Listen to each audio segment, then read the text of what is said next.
Hello. Winter is here. Or it's not here. It's coming. It's cold. It is the first morning I've gotten up, and it's actually really cold outside, and I almost regret not putting on a sweatshirt. I thought about doing it, but I didn't do that. My name is Andre, and this is the fifth and last in this series of videos, short videos. They've gotten shorter over time, of just some introductory workout um, exercises that you can do as part of just a quick series that I was putting together. Morning motivation for me to really get up and hold myself accountable to putting these out. So because it is getting colder and there's soon to be some ice forming, this is something I'm trying here. I'm switching hands. I tried out with I'm left-handed. That's my dominant hand. Uh, so I usually hold it with my left hand, but I decided to switch to my right hand, and it's not as comfortable. So I think I'm going to switch back to my left. I'm about to set it down anyway. Anyway, uh, as it's winter time and coming close to, and we're going to get some ice on the ground, and if you're walking around, you're maybe likely to encounter ice and potentially slip, fall, or catch yourself. I know that last winter I had been in the habit of walking a lot more over the course of the summer than I had been in years past. So I found that it was a lot easier for me to walk and navigate the streets or the sidewalks wherever I was walking, um, because I'd been moving around a lot, working on my mobility and flexibility. There was certainly a lot more confidence in the steps that I was taking, the physical steps that I was taking, uh, because I wasn't I didn't feel a reaction from like my hips or something, or my groin as I stepped down and slipped a little bit, because you've got a little bit more flexibility in that muscle. Um, it's your body is not triggered. That response isn't quite there to make you freak out in the moment and then potentially overcorrect, and fall and hurt yourself. And then B, just that agility that comes with it. I mean, not even that confidence, but it was almost fun, kind of, to try to avoid obstacles. It still is. If you if you hike, or maybe you don't hike in the woods, for me, one of the more fun things to do is, if I'm going down the trail, is to just kind of fall and land, which I don't recommend if you're not a agile mover. Um, well, I certainly didn't do that all the time, but it's a good challenge. Little games to play throughout the day. So anyway, what I'm going to go over this morning uh, is basically falling, getting comfortable with falling, or getting comfortable going from standing up to coming down, and how your body might move to do that. Uh, so let's just get right into it. So I put that right. I'm gonna have to adjust this, tilt it down a bit. There we go. All right. So if we're standing in an upright, erect position, typically when we're walking, um, well, let's focus on the walking portion of it first. As far as posture goes, I've gone over this a little bit before, but we want to make sure that our chest and rib cage are being lifted, separating from our hips, so that we've got a straight spine. And that's going to give you that support that you want as you go. As long as your abs, your core is activated, it's going to be a lot easier for your limbs to do whatever they need to do. If you keep a loose core, moving your limbs, your extremities, is it creates a lot more effort than there needs to be if you tighten those and move through, you can feel that energy, or that literal energy, that strength, that tension go through the rest, and it makes it a lot easier to hold your balance. So that's the first thing. If you aren't comfortable doing anything else and you're just learning how to do these things, then that's number one, activate the core. Focus on keeping a straight spine while you're walking, and keeping it doesn't have to be flexed, but as long as you're extending upward, then you're gonna have some sort of activation going through. And the second part of that is your neck. Just making sure that your head is lifting up from your collarbone. So I like to picture the top of my head and my collarbone, separating that plane and extending my neck out as much as I can. And that's just so we keep the top part of our spine straight as well. And then when you walk, you're gonna have a lot more sense of the ground, excuse me, as you go. Another thing to think about is your foot placement. So I like to play around with my walking and how I place my feet. A lot of people, let me roll up my pant legs so you can see my feet a little bit better. A lot of people, and I sometimes do it, I used to do it all the time, will walk heel toe all the way through, and you can walk that way. I find that it's a more sturdy walk if we kind of, not tiptoe, but if we place our heel, the ball of our foot down first. So it's almost like at first it feels weird. It's like you're kind of tiptoeing through, and it's uncomfortable if you're not used to walking that way. But it also gives you a more sure footing as you step down. You're using your whole foot to capture the ground, really. After you get into getting comfortable actually just putting your foot down and stepping that way, then I like to think of gripping the ground with my feet and pulling forward. So not only am I, use my feet to just step on the ground and be that separation between the void beneath the ground, whatever that is, and the void above the ground. I don't know what I'm talking about at this point, but if I grip my toes, it's a sense of pulling myself forward. So it's engaging a few more muscles as you go, and giving you more of that body awareness. It's that mental connection, the mental connection between the body. So that's one thing I like to do.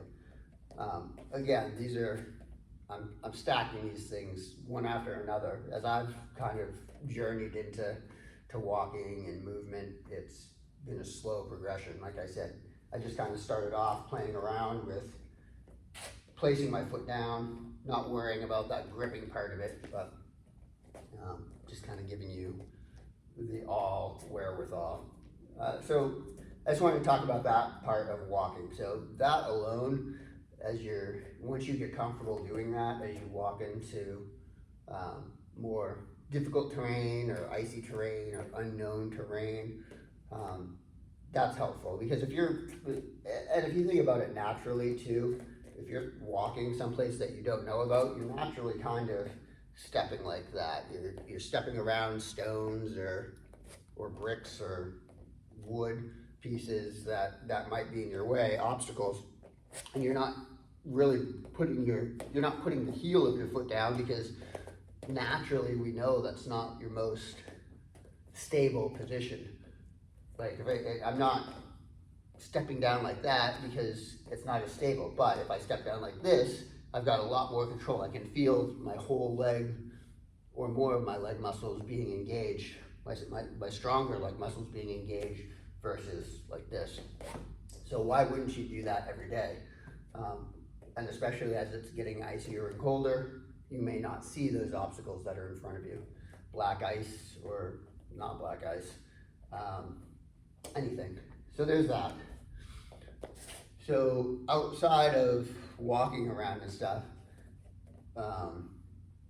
just the falling portion of it. So a lot of times when we fall, we'll slip out and try to catch ourselves and put ourselves into positions that we're not used to going along. And there's something to be said for having the balance to actually catch yourself, but sometimes it's easier to just fall and let yourself go.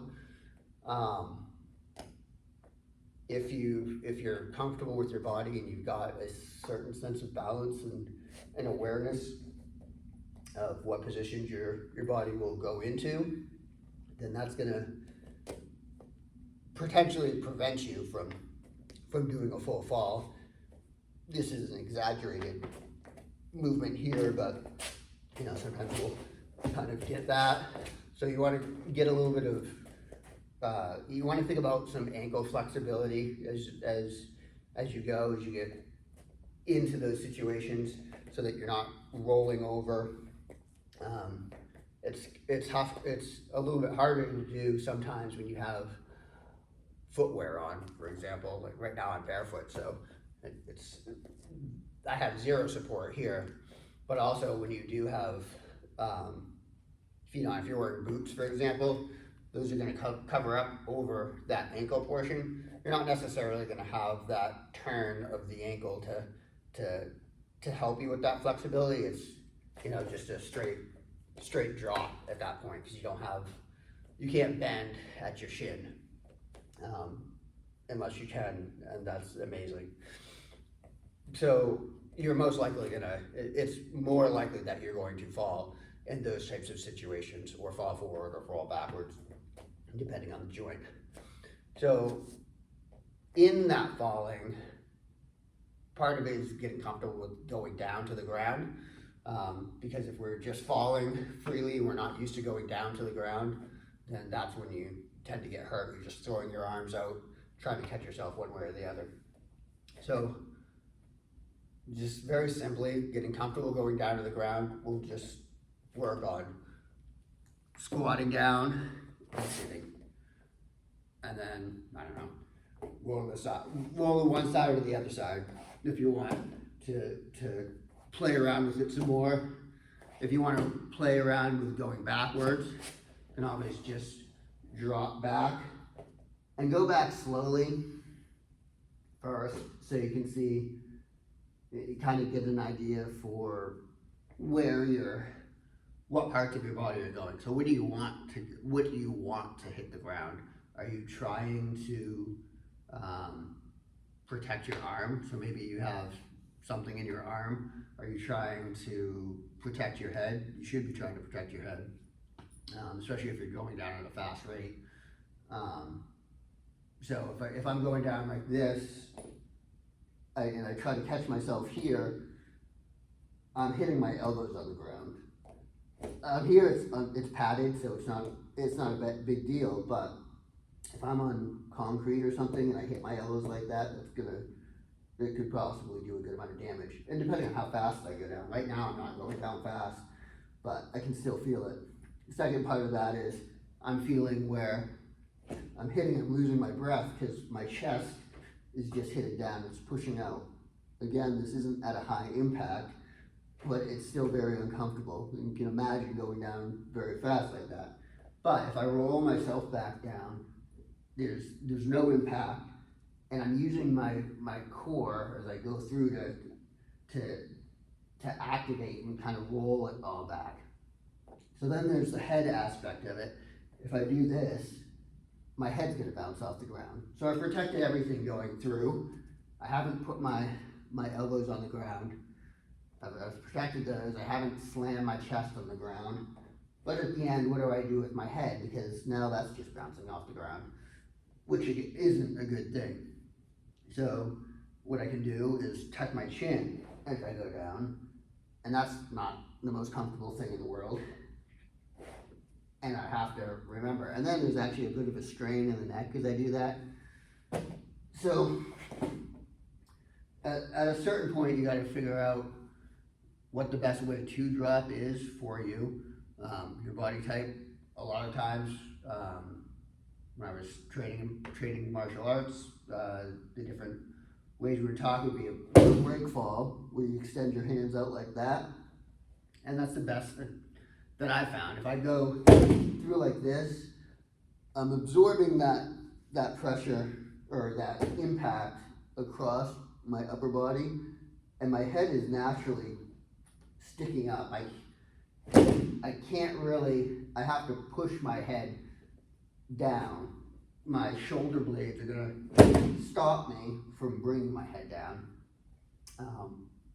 at least down from a higher point. So as you go down then, what you want to focus on is, like you started off, you may have wanted to have your arms down, but we want to extend it all the way down. So just like that, and that's going to protect on that backwards fall. So if we were to do a whole fall down to go through, we kind of fall back. So, but you piece that out because you may not be comfortable in dropping your whole body down. So you just start off slowly. Start off just dropping your weight down, almost like you're on an elevator. And do that as safely as possible. I just dropped down into a squat and I could feel it in my back here as I drop pretty quickly. So go slow with it. Go down, and if you can't go into a squat, maybe just go down to your knees if you want to. Just because you're getting comfortable with the ground. You're not gonna fall back from your knees, but you can always, if you're going down, if you wanted to start going that way, drop down to your knees and then put hands on the ground. And then work your way back up, stand up, drop to your knees, up. If you wanted to drop to the side or do one leg at a time, you could always collapse to one leg, stand up, collapse the other leg, stand up. And again, this is gonna be putting some work on your knees, so you need to be careful with that if you're not used to moving around. Go down slowly, get some stability, then move yourself to one side. At that point, it's just standing up, or sitting down and standing up, which is difficult for some people, for a lot of people, standing up to the side. So the point of all of that is, again, just get comfortable getting into those positions that you're not going to necessarily want to get into, but will probably find yourself in as you navigate the cold, hard streets. Yeah, I don't know, maybe you don't even live in a place where it snows, so this was all for naught, but you could still get knocked over, who knows. Yeah, that's all. It's been great doing these videos, this video series. This isn't the last video I'll ever do, but this is the end of this series because the next 2 days I am not going to be around. Next 3 days, 4 days. I'm not going to be able to film these, but as far as the consecutiveness goes, it's done. Series is over. It's been great. Thanks for watching, and be safe. Bye.